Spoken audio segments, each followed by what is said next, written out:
Hi, I made this wooden post vise out of the remnants of some sort of old vise.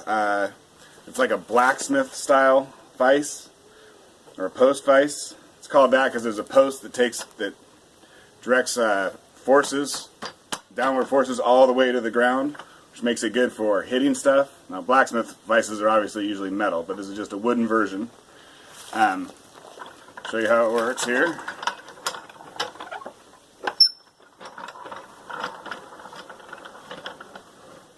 So there's a hinge at the bottom, an Acme thread from an old vise, and then a couple of 2x6s. Now, I don't really like the way this one worked out. I ended up putting just a small 1x4 down here to get it to be on the ground and at a good height for reaching it. So I'd like to make one that's 2x6s all the way down, and that'll improve the geometry of it. And these 2x6s are kind of old and funky, so I'd like to fix that too. So I want to make a new, better version of this. Here's my metal post vise. These were used by blacksmiths back in the day. You can see it has a post that goes all the way to the ground. They don't take both jaws to the ground, but they take them quite a ways down. And it works good. You can pound on it. Okay, let's talk about the geometry a little bit. So, when the two upright parts of the post vise are together, then they're like 90 degrees from the threaded rod that goes between them. But as they open up more, and then even more, they stop being the threaded rod stops being 90 degrees to the post vices, and the more you open it, kind of the farther off of 90, which is, 90 is is what you would want ideally, they get. So we're going to deal with that. But I just want to show that if you have a longer upright, then as you open it to about the same width as these guys, then the amount that it's off of 90 degrees to the threaded rod is less. So it's like less out of whack. So the taller your hinged pieces are, the farther the hinge is away from the threaded rod, the better kind of geometry you get, the less slop you have to deal with. Okay, I'm going to take apart the old vise here. I use these stout wood screws to hold pieces of the vise on. And you can see I didn't tighten them on there. There's plenty of slop on the wood screws so that the pieces can move around if they have to for the geometry. This part also pivots to a certain extent, but I didn't really take advantage of that. I mostly just used the wood screws to provide the slop.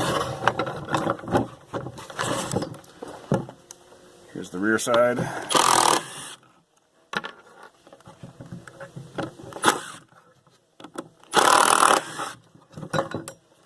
Once again, it had slop on the screws also.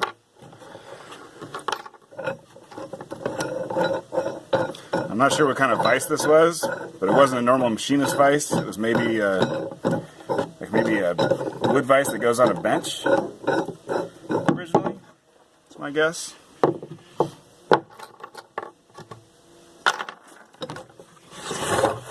Kind of take a look at the geometry here.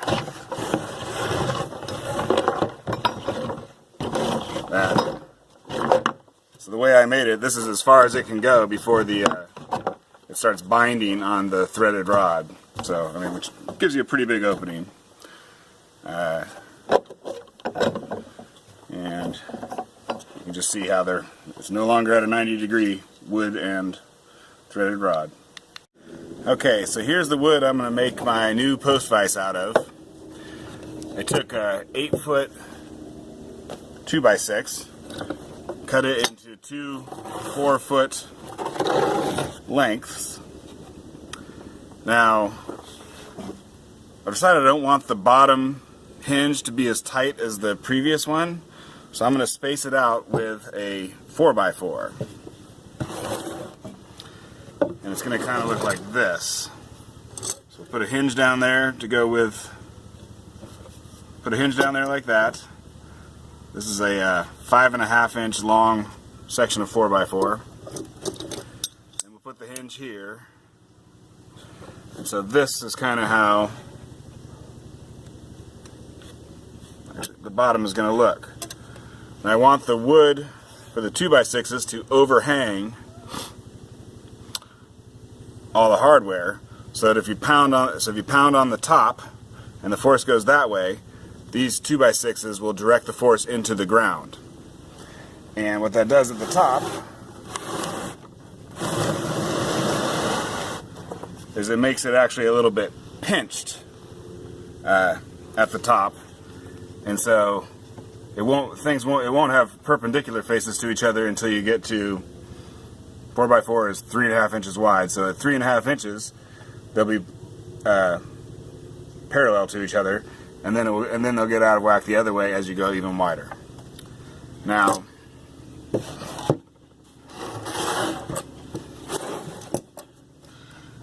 the hinges do not lie flat. They're made to go on the edge or end of something. But if I do that, then the force is going to be, the hinges will be the thing on the ground, and then that's what I'm trying to avoid. So I need to put them like this, but they're not made for that. So I need to hog out some of this wood here. Now it doesn't matter with the 4x4, because I just will take it. I'll take it to about there. That way, you know, if you go all the way, then you're gonna have to hog out this thing too. And so I already marked myself. I need to take off some wood right here so that this will lie flat, because it doesn't currently lie flat. And to do that, I'm going to use this interesting tool, which is a angle grinder attachment that has a chainsaw blade on it. Okay, here's the part I want to take out. And we'll give it a shot.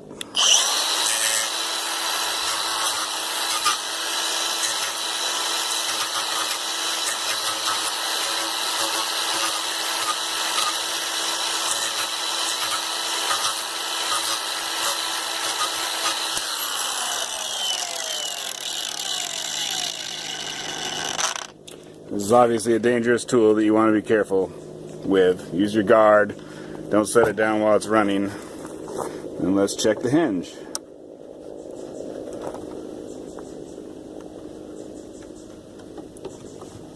I would say that's pretty good. Take off a tiny bit more.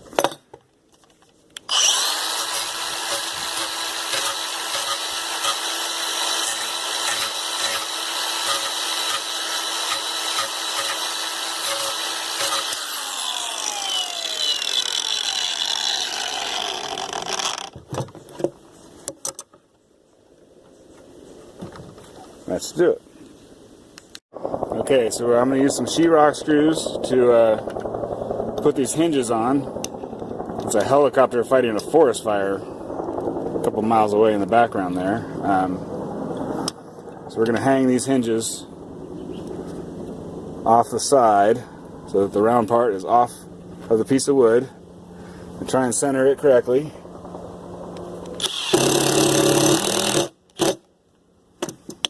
Make sure it opens correctly. That's backwards.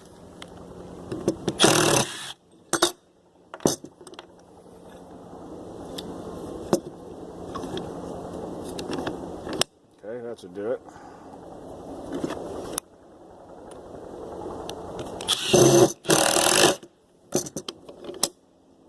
That's better.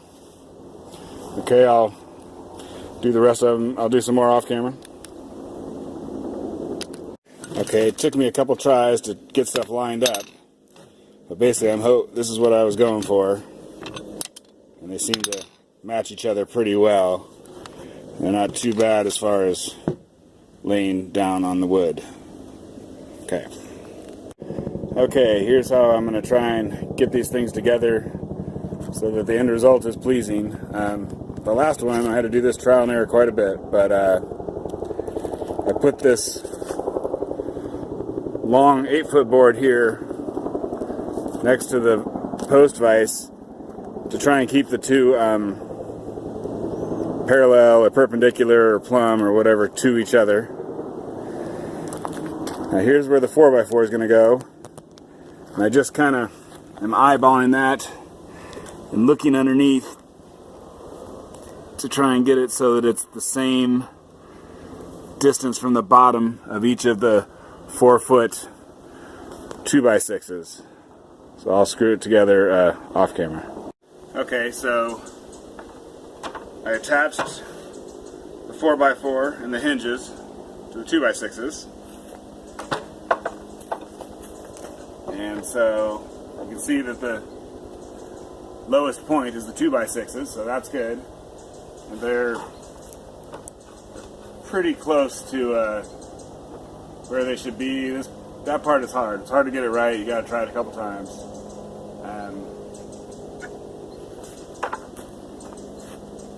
That was how it looked when I was putting it together. Okay, I decided to put the threaded rod 18 inches from the top. I don't think there's any right or wrong to this, as long as you just do it within reason.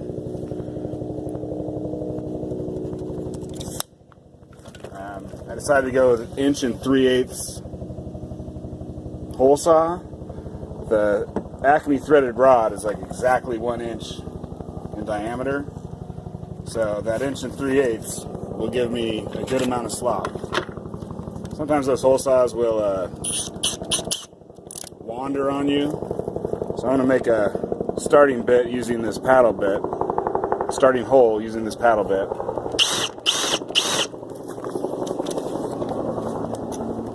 Then I will go to the hole saw.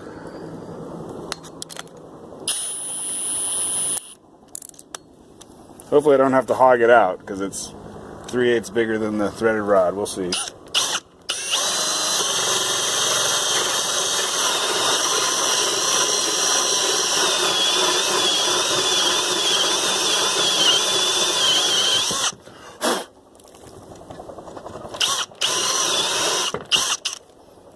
The hole saw frequently gets dirt in its gullets, or not dirt, but wood in its gullets, and it works better if you clean it out occasionally.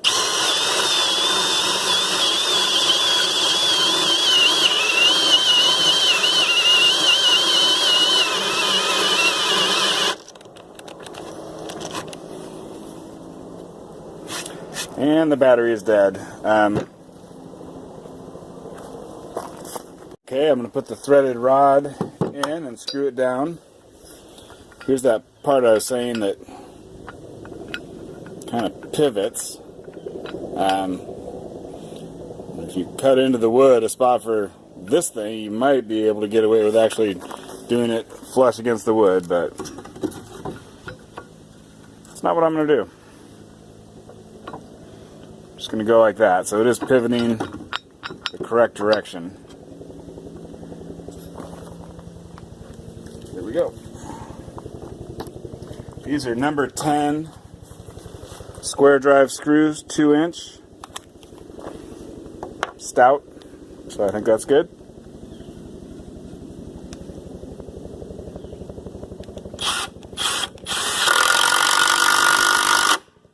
So I'm just going to put them in there, nowhere near to holding the plate down.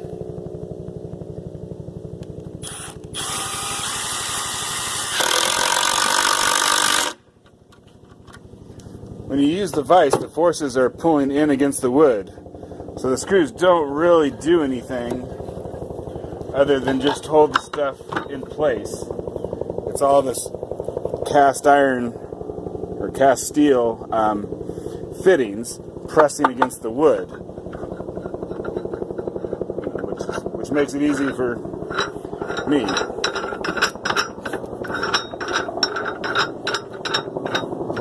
Once again, it has to be able to pivot, so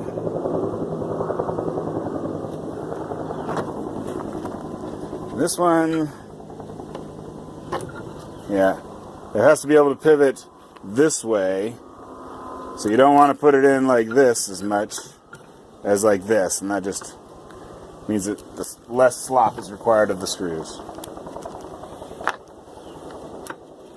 You want to try and get it centered though on the board.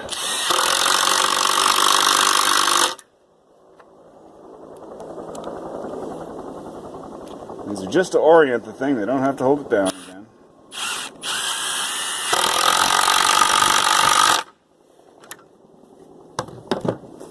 Okay, we're getting there.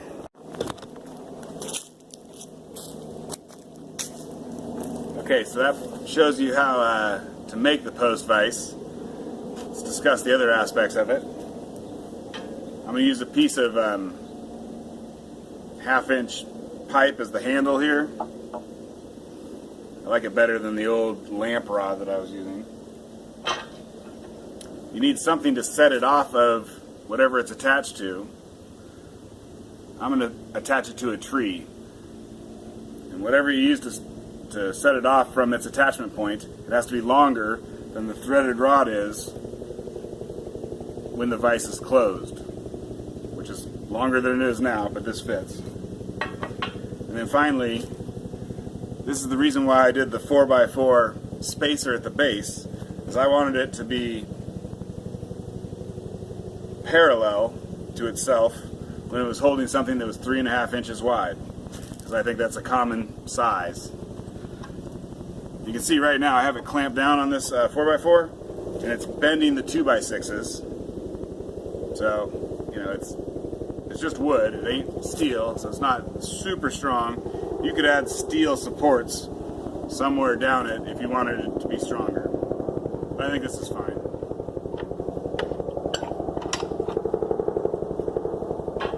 So I'll show you what it looks like when it's closed.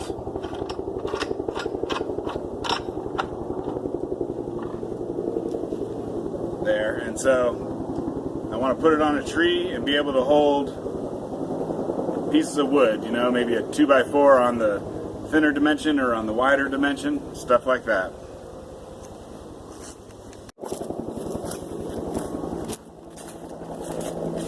Okay, so here it is. Something that I might do is make some angle iron, kind of like an insert or cover for the tops, and in case I want to hold metal, because if you hold something metal real strong, it'll just push into the wood. So might take some angle iron and cover the tops of these things. Just show how it works, I guess. This is pretty much as wide as it opens, which is maybe 16 inches.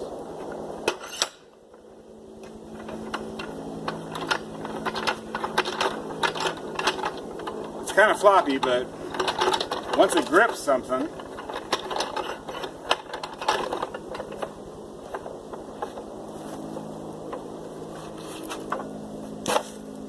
it grips strong. It would make it better if something held the base down to the ground really well. Maybe concrete would be the best, but I'm thinking something easier, like maybe some rebar driven into the ground, or yeah, that would probably do it. Okay, well, there it is. Thanks.